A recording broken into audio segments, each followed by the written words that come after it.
So with the neck recesses cut out and fitted, we have the centre line on the neck, and we have to match them up to the screw holes now on the building board. Measure 30 from where the sides join, and it should be about 40mm from the end as well. So 30mm here, this is 30mm. We place the awl on the centre line, and we're just marking, making sure it's equally spaced.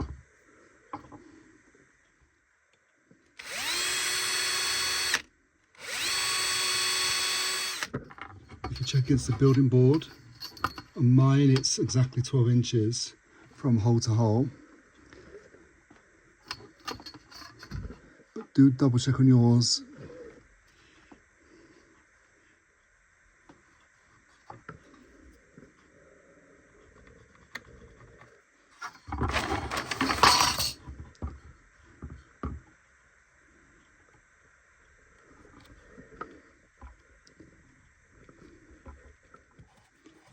Loosen and then tighten again. It gives us our first. We're going to double check that then it's not wider than the pencil lines I've marked on. And again loosen. And then tighten up again.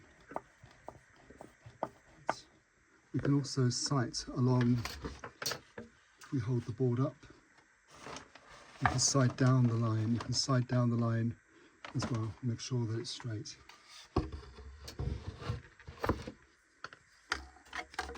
Double checking.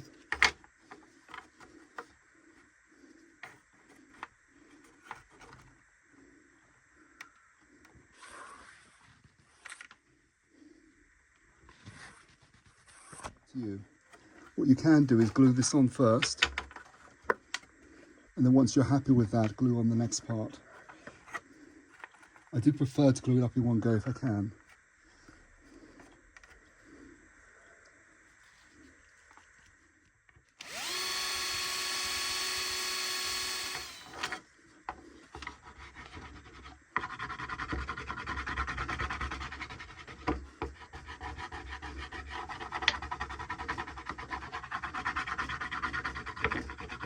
You can apply wax or you can apply soap.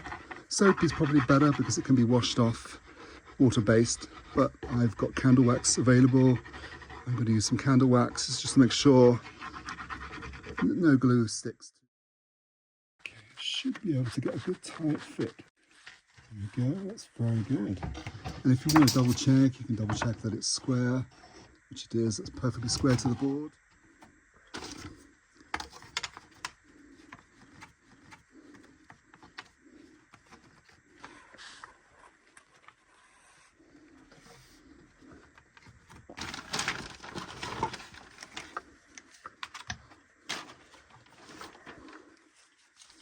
So we're just going to do a dry fit test here. We're holding this in place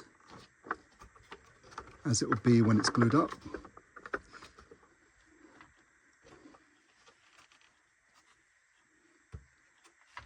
So we've done our dry test, made sure that the clamps line up nicely, and we've adjusted the bottom block so that it matches the sides, so that the sides aren't being pressed out of shape. Go to this side, to that side, and I'm going to use a spreader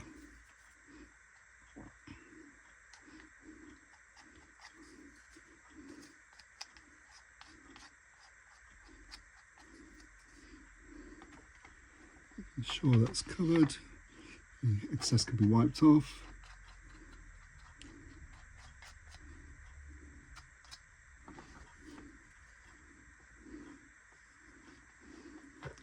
So at this point we are just going to press this in. We're going to use these wooden spacer blocks.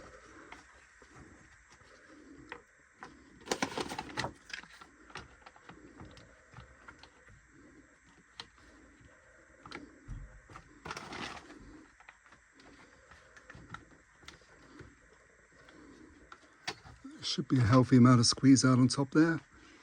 We can clean up some of the inside in a minute when it's drier. Check that it's not moved.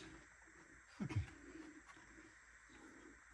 Now we're going to use the flexibility of the mold down here to glue this in as well at the same time. As I say, you can do this separately, in which case you can screw this in after you've glued it in. There's a few ways of doing it. I like to move this out of the way. Apply the adhesive. So I'm also, with this particular model, I'm actually putting an insert strip between the two, so I've already factored that in. That needs to line up nicely down below. Okay.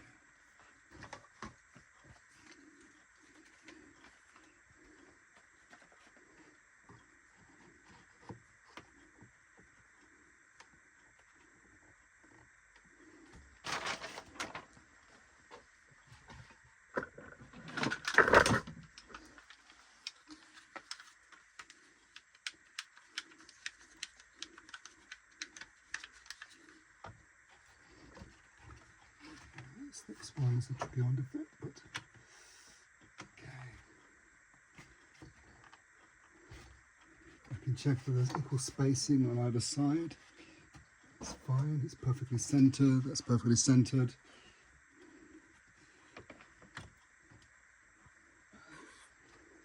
There's a little bit of squeeze out on either side, which is just as we would like to see. That's good, I think that would be good. Okay.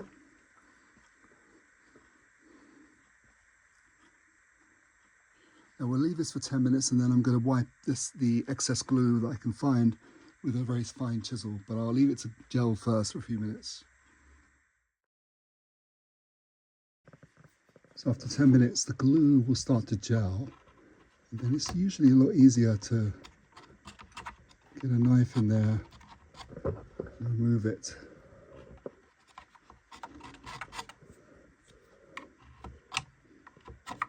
It's better to do this before, it's a lot easier.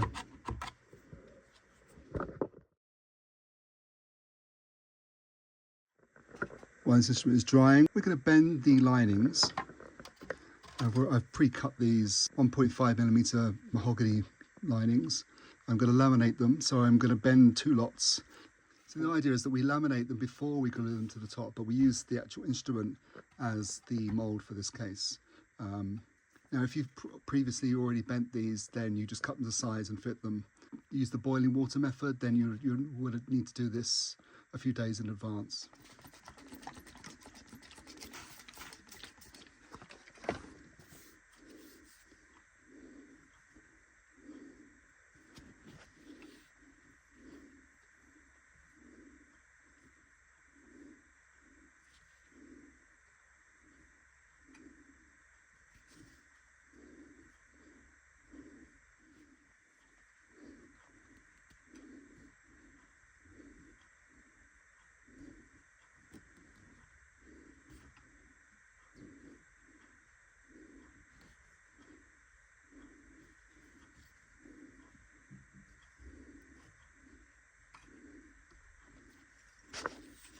Start the recurve bend here.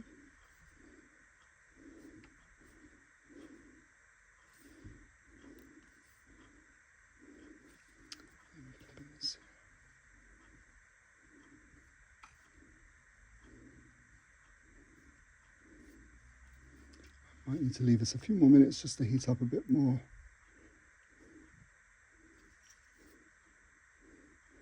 It's nearly there. Yeah.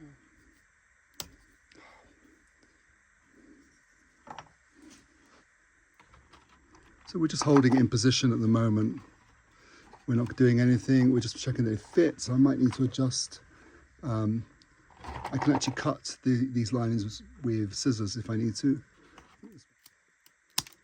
Good.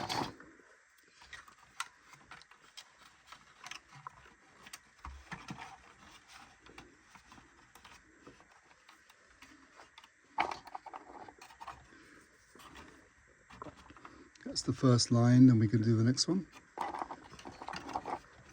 This is just to hold it in position for now.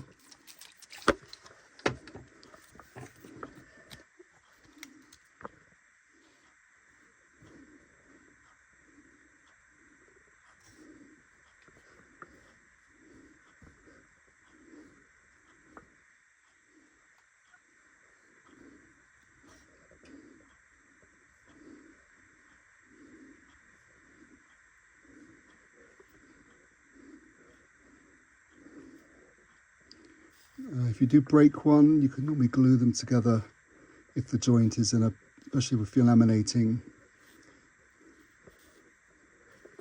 The purpose of the lining really is to give it a bit of extra support.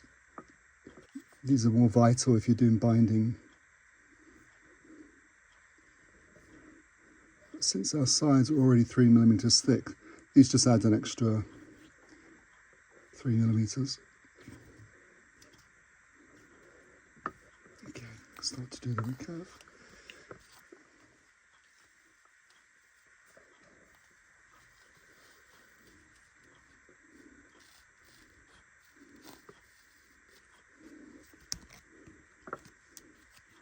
So the shape doesn't have to be 100% because we are going to be clamping this in position, and because they're only 1.5mm, they're incredibly flexible.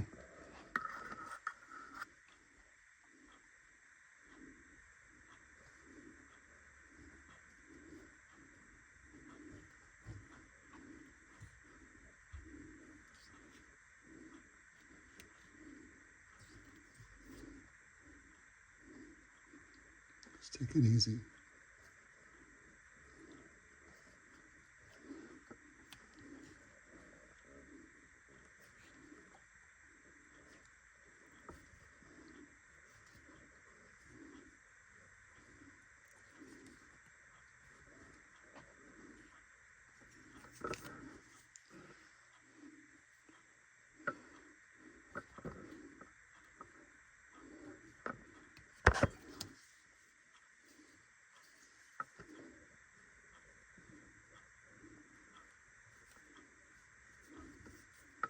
Okay, I'll leave that one for a sec.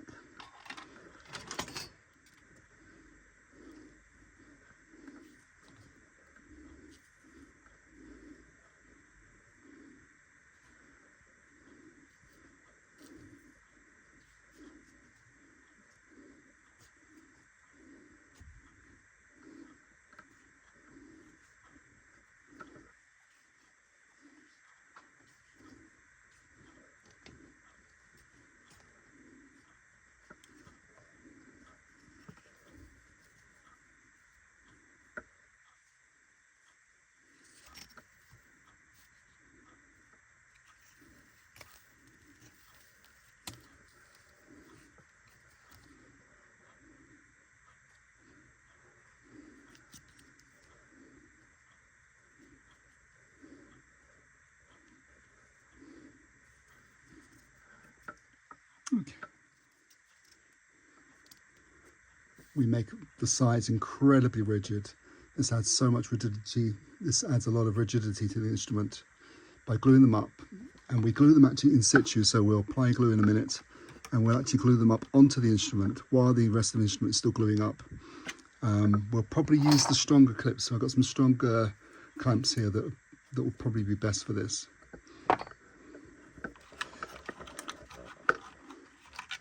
So we just need to check that they fit. So we do a dry fit first. Now if it doesn't go all the way, if there is a slight gap, don't worry. It's not such a big problem. Just checking that side, it's looking good actually. Yeah, so you can use these wooden ones as well. Elastic bands help immensely with the tension. Yeah, that's going to work. Okay, so that one's fine. So we've just got one more to check, and that's this one here. So we've got this extra layer to go on top. I can turn off the bending iron now. I don't need to bend anymore for today. What we're going to do now is remove these clamps, apply glue, and then we're going to focus on getting this glued up. We'll use a lot more clamps though. We'll probably use double the amount of clamps to get a good adhesion. We need to make sure that nothing slips as well. But the main thing is that we are laminating the linings to fit the body. So the body is now the mould, and the linings will be fitted perfectly to the mould, but we're not gluing them yet. We're going to do it in 2 stages so that we can be sure that we get a good adhesion. So once those are dry, then we can take them off and then re-glue them. So apply glue only on the inner face. just a small bead. Make sure that's nice, and we don't want any glue to ooze out down the sides just yet. So just make sure it's okay. Right. The piece of wood.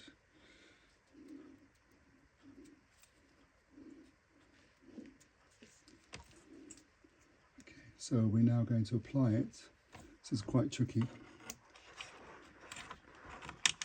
So we put it inside.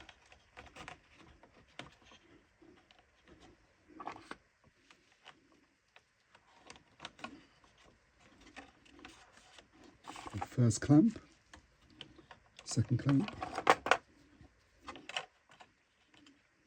third clamps, fourth clamps, and we need a lot of clamps for the first bend. And normally once by the time we get around the side, we need less clamps.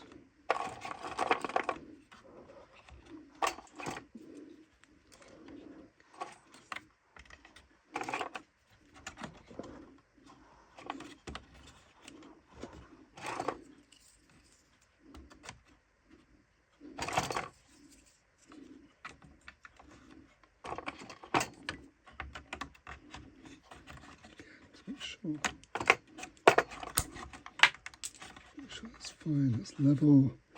Da, da, da. I think I've just got enough lining clamps to do the next one. So again, apply a bead of glue to the inside only.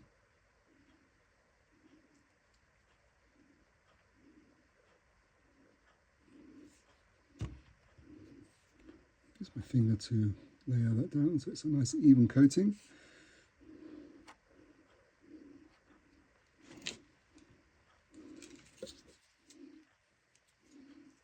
Again, we start with this section first. We clamp this first, and then we work our way along. It can be quite tricky.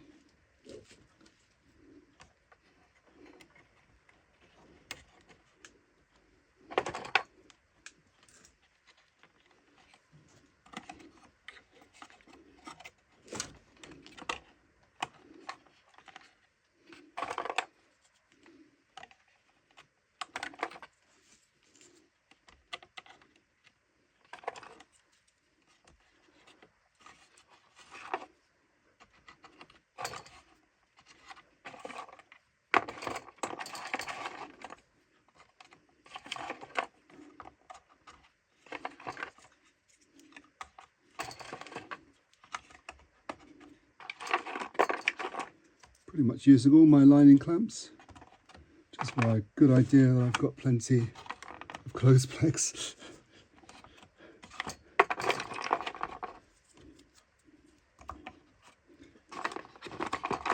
Now, of course, if you bend your linings in one piece, you don't have to go through this rigmarole. You can just glue them straight in. I just like to do it in this way. It gives me a bit more control, means I can shape them a bit. And I say they're by laminating them, they're extra stiff. Just adds extra stiffness to the instrument, which I think has to be a good thing. And the extra weight, I think, also slight, maybe fractional slight extra weight. Okay, so we're going to leave that there. We'll come back when it's dry, we'll sand them off, and then we'll re-glue them again.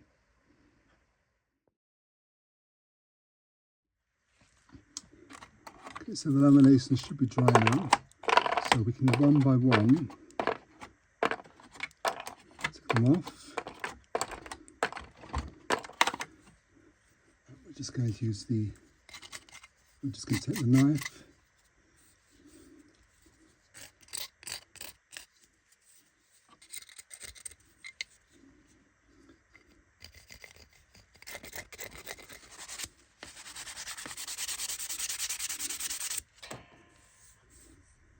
Okay, so now we're going to refit that.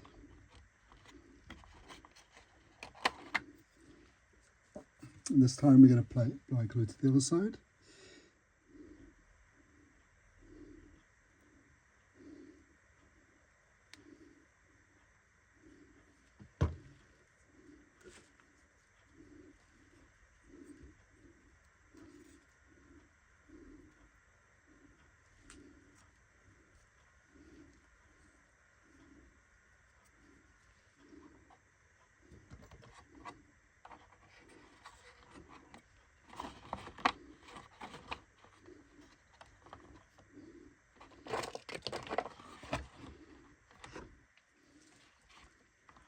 applying the same clamps we used before, and this time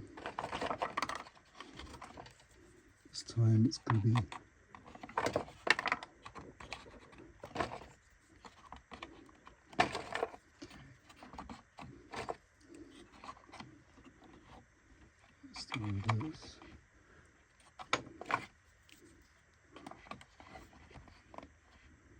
sure it's all level.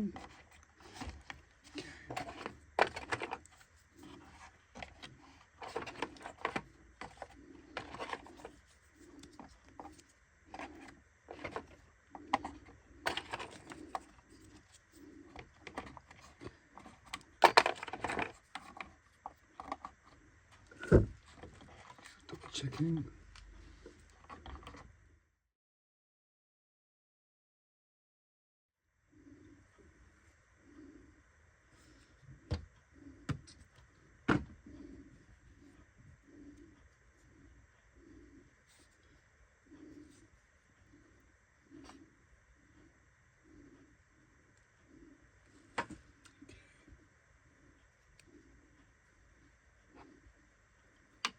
There.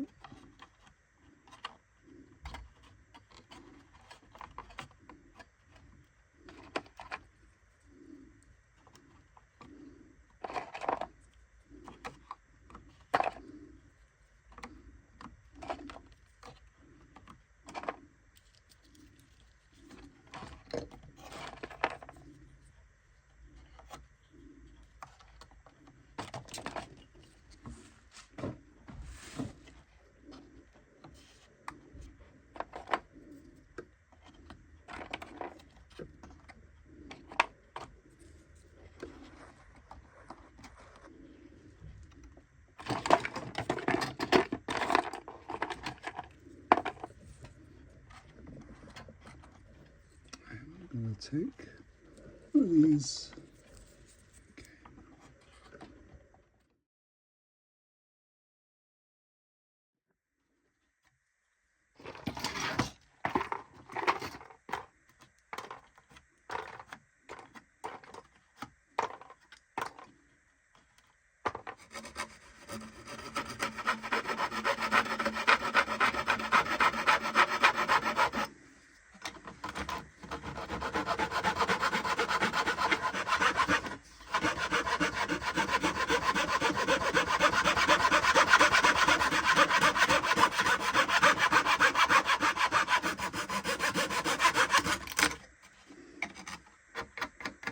Going to make a note here.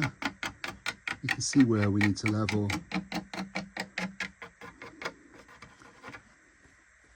There are several ways that we can flatten this whole area.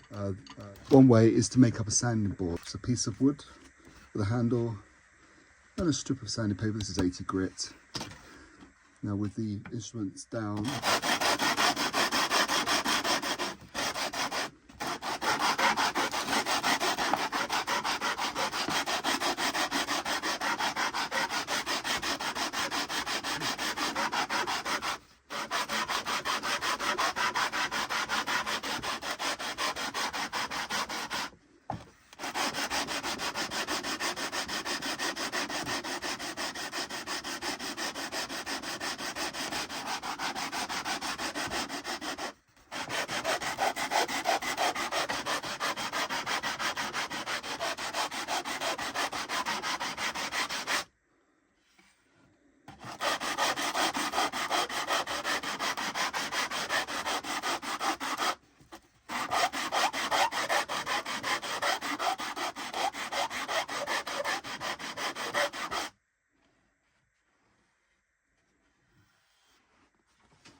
getting there. I've still got about 0.5 millimeter to go over here.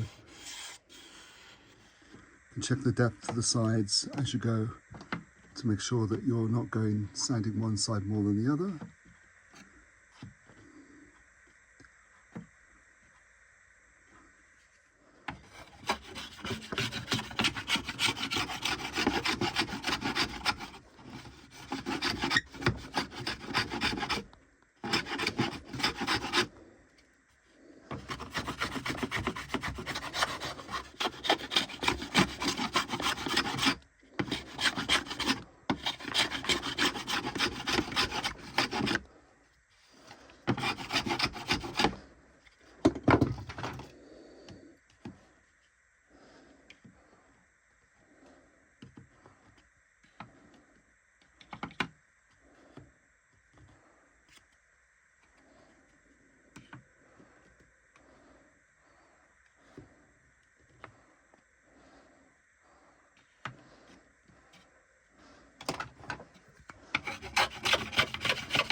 Just going to go for a second round.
I like to keep a lot of weight down here as I can, but I do take off this corner here, just a small corner here, so it means that there's more vibrating space on the back and on the front. So I do on both sides. I'll do this. So I'll just take off like a triangle here. This is not necessary 100%, but it's just something that I like to do.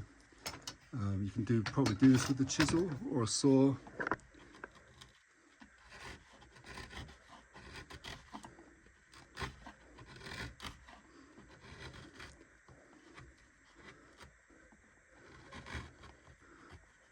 See, I want to leave enough wood where the end pin will go, but at the same time allow some more vibrating space.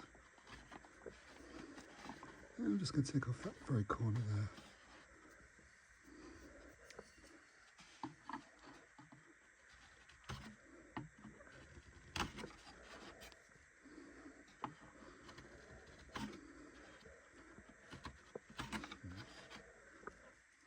So if you see this in the light, put the shadows in the correct way. You can see now that I've taken down, which is quite a good way to work. By keeping the light low, you can see exactly. So I've reduced the amount that the back bottom block will project into the back.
This is a two-piece back, so we need to make sure that the center line lines up with the center of the neck and also the tail pin here. So we need to make sure that the center line goes across. Usually on these instruments I use, it's a toothpick or a cocktail stick I use normally. I try to get the beech ones if I can, or maple ones. They're often bamboo, but bamboo works fine. So we need to position the back in the center. We can check all the center lines. At the top I've got it cut here so that it fits.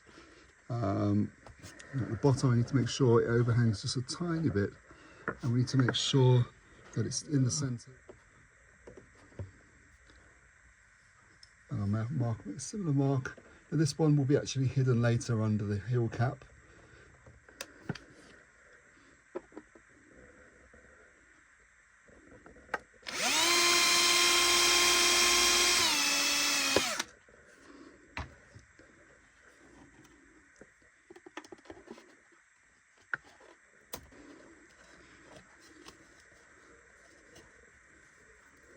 Take our template, marked on where the brace goes here, and mark on the other side,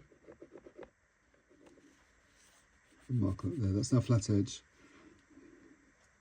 That's the side that's going to be touching the back, so that's upmost. So if we lay this in position, what we want to do, we're going to inset this brace into the linings. And while it's in position, you mark on.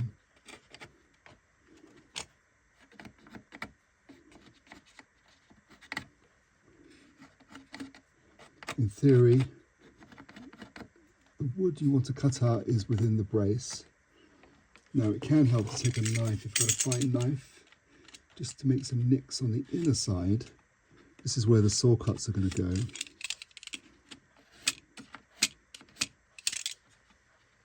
It's quite tricky to show. I'm doing a lot of it by feel. I'm feeling the brace and I'm just making a little nick. This little nick is a physical reminder of where our saw cut needs to be. And that is pretty much all we have to do. That sometimes helps if you mark on the brace which direction you fitted it. And place it out over here for now. So you can see here and here where we marked on our brace. And the part we want to cut out is not only to the depth of the sides. So we set that at 3mm. Double check we got it. So that's at 3mm. So we place this on here, and we're just going to make a small line.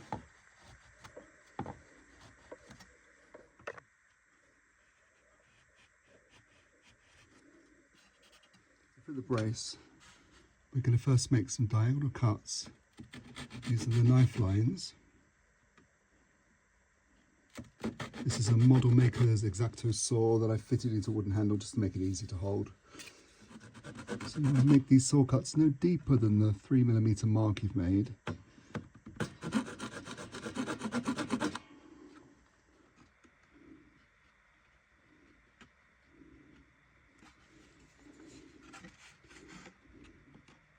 So go over the knife lines. That's the knife line of the marking gauge. And then you go over the lines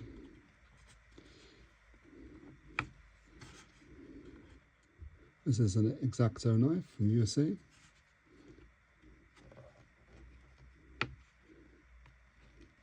And we're following those lines down, just remember it's just 3 millimeters.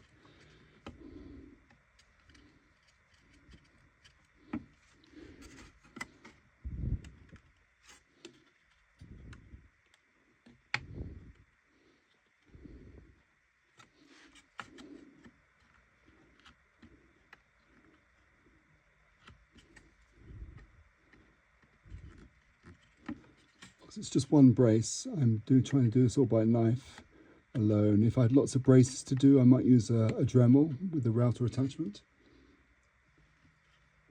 Certainly on my ukuleles, that's what I use. But this brace is a very simple fit.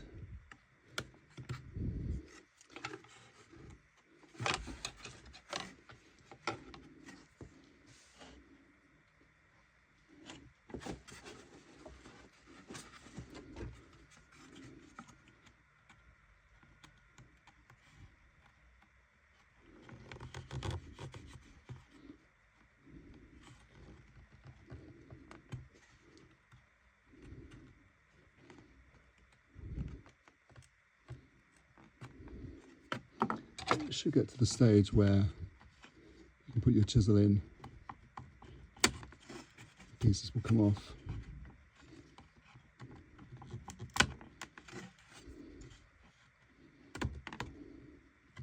You're just taking off only the lining.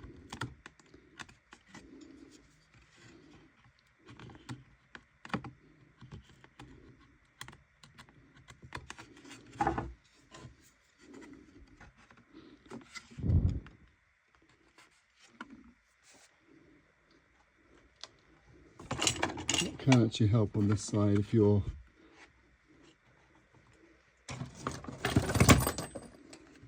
what you can do is clamp a piece of wood here so that you're actually pressing into something, so you're not pressing into the brace.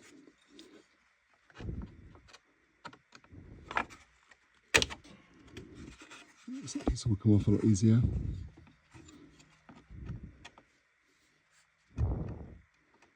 This is really hard to do with the camera in the way.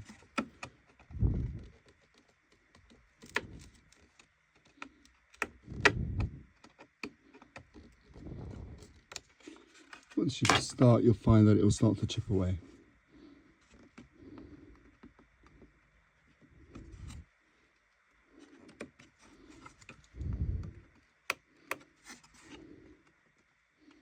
And then you can get into those corners.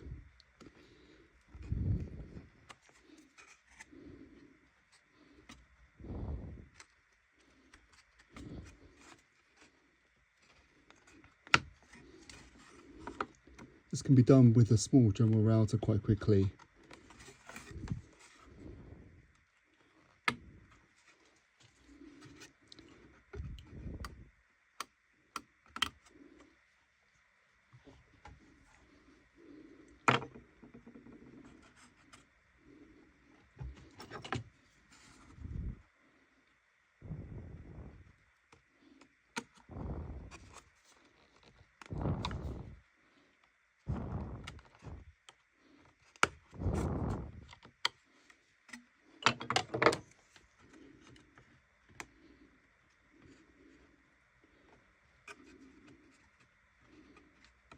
Just checking we've got the right.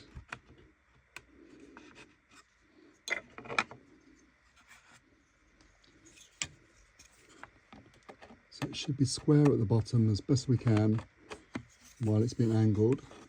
Check that it's a tight fit. The brace sits securely. Now what we need to do is to replicate that on so that's the top face, the datum. So we need to cut this to size. So if we lay this on, this is slightly angled here, so we'll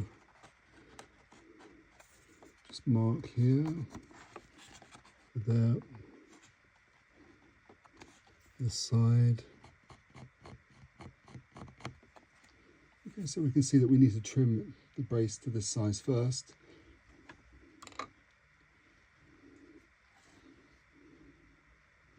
The best way to do that is with a saw.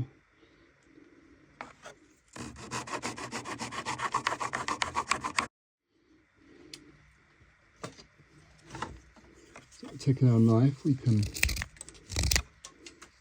trim off the edges of the brace. What we are concerned with is getting a fit at this stage. Sometimes we have to sand. Oh, that's pretty good.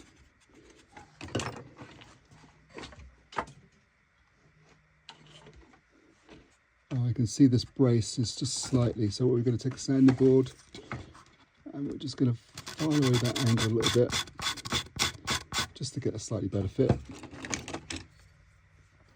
Again, you can use this tool. If the measurements are identical to this, then you just use this. On this side here, for example, you just do 1, 2. You can see there's a line there.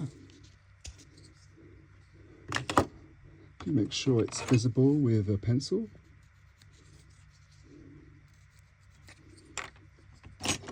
And all you need to do is take your whittling knife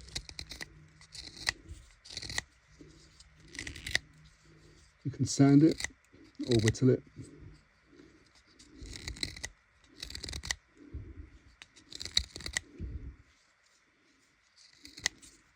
And you can check the end to see whether it's square.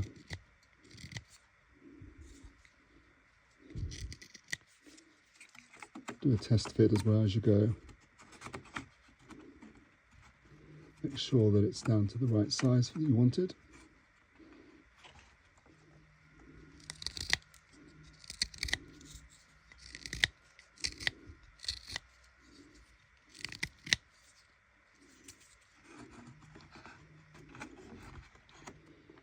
Okay, that's the initial fit. This is a two-stage process.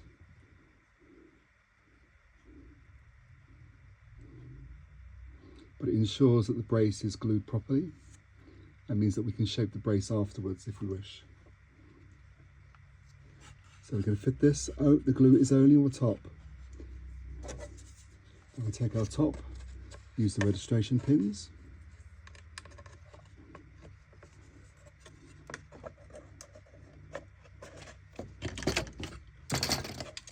Now you need to clamp it from either side just for 10 minutes. What I'm going to do, I'm going to use my cleat system.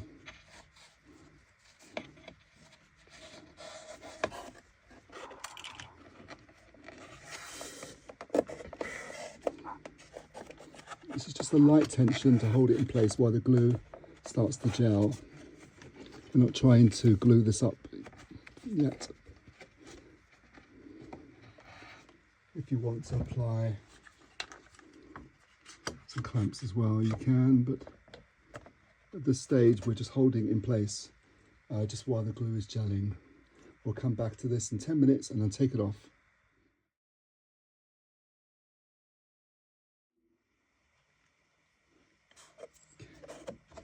Time is to take it off.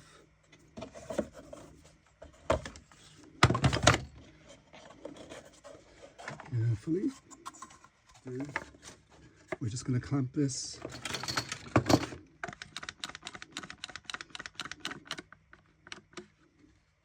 This brace clamped up. So we're just going to leave this brace clamped for maybe an hour or so. Then we're going to plane the brace down.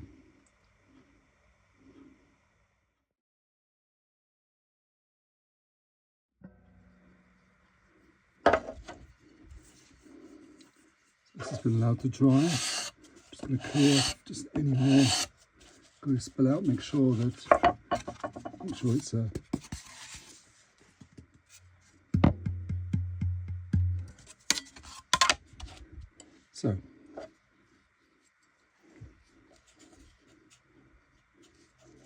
We're just going to round off. We're not going to touch the ends here because that's been fitted. But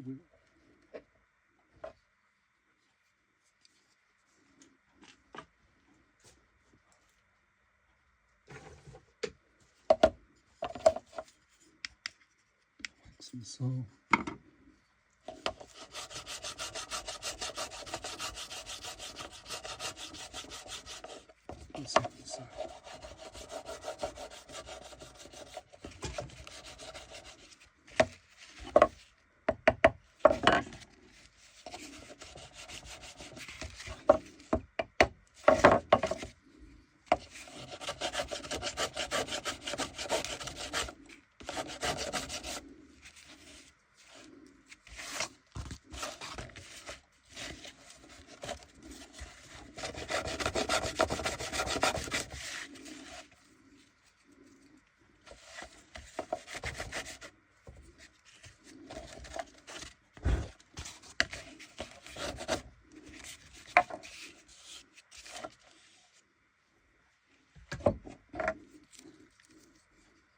Set it to a finer cut again.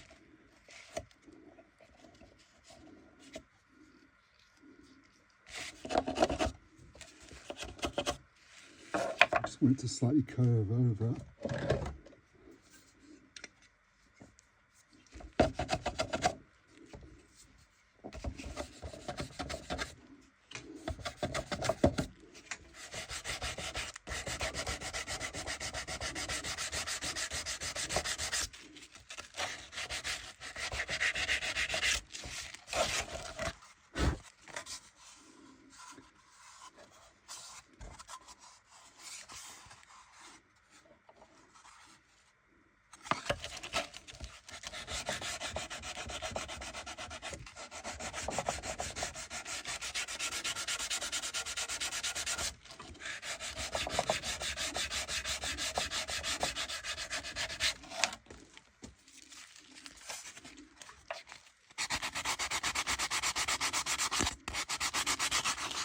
And blend in,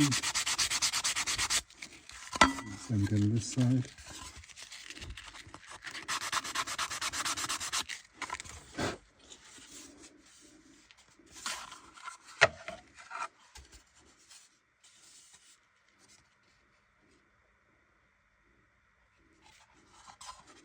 And depending on the material, sometimes we make this thinner, sometimes we make this taller.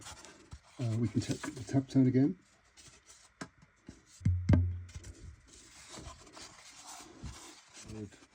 Because this is a two-piece manglewood back, I'm going to add some extra support to the centre line, even though it's a very good joint and it has this brace.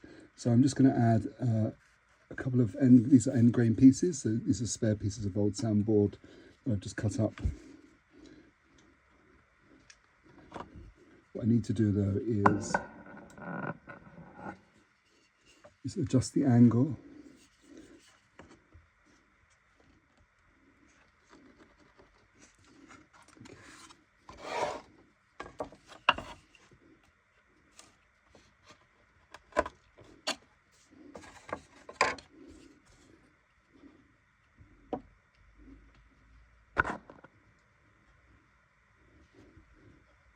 So before we glue this in, I'm going to fit some end grain strips over the centre join. This is a two-piece mango wood. On a one-piece, I don't have to worry about extra reinforcement, but I do like to have a bit of extra security. So I'm going to put some end grain. This is a scrap piece of soundboard. The grain is going this way, so it's cross grain. And so that's going to go over the centre join on the back, on the exposed area. Now we have the neck here, and we have a section here, and so I do have an extra small piece to go on, but I'm going to put that on after we've glued up, just so that I don't risk going over where the neck is. So I'll put that on after we open. I'll put it to one side. We'll glue this one on now.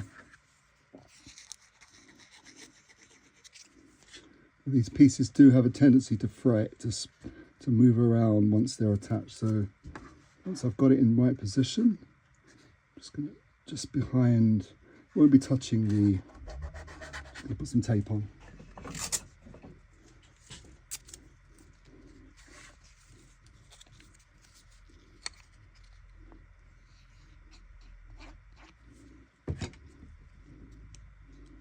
I say this is not necessary if you've got a one-piece back, but with some centre But if you've got a centre join like this one, or a piece in between, then it's recommended.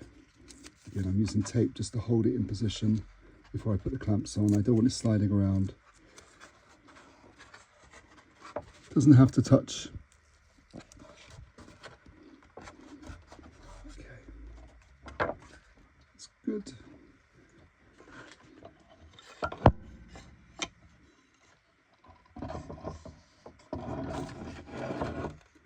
Just leave that clamped up. Just needs half an hour before we clear off the glue and get this ready for gluing.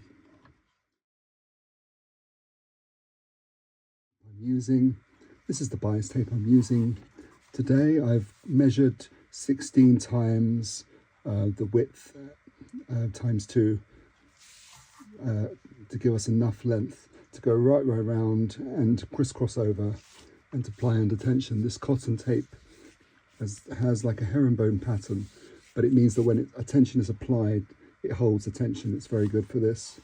The cleats are to secure it at the end and the beginning, but the tension is applied from tucking it under these and pulling it across under tension, trying again and going across.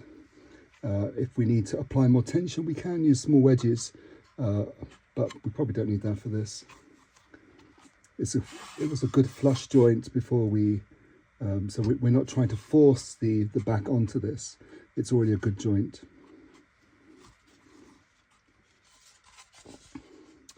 So this is our back with 2 lots of the reinforcement. I say I'll put the final one on once we've opened the body again. We'll check everything fits.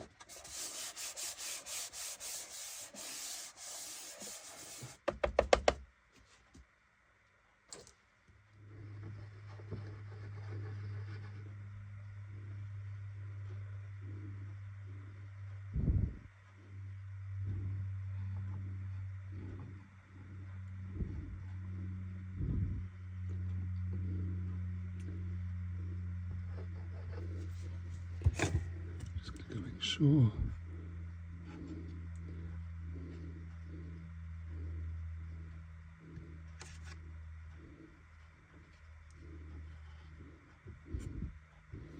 Make sure we've got some. Okay.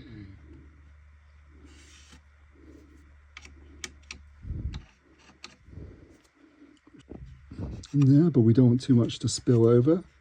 You can clean up a little bit afterwards.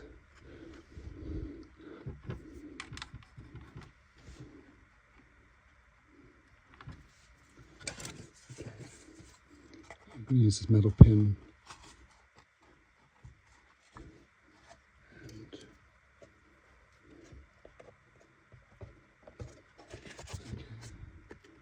Make sure it's in the right place. Put a wood pin now. Great. So attach the cleat to one end,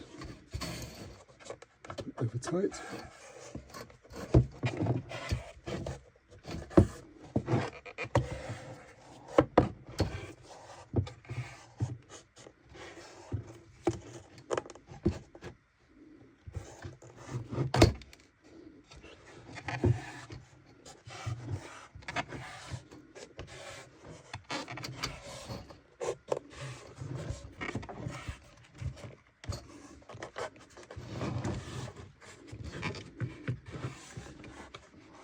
Here's where we have to do something a bit more clever. We'll be back on ourselves. And we're going to go up over here.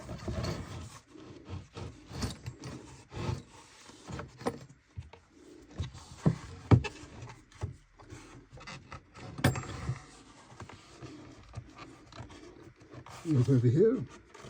And we'll do the diagonals.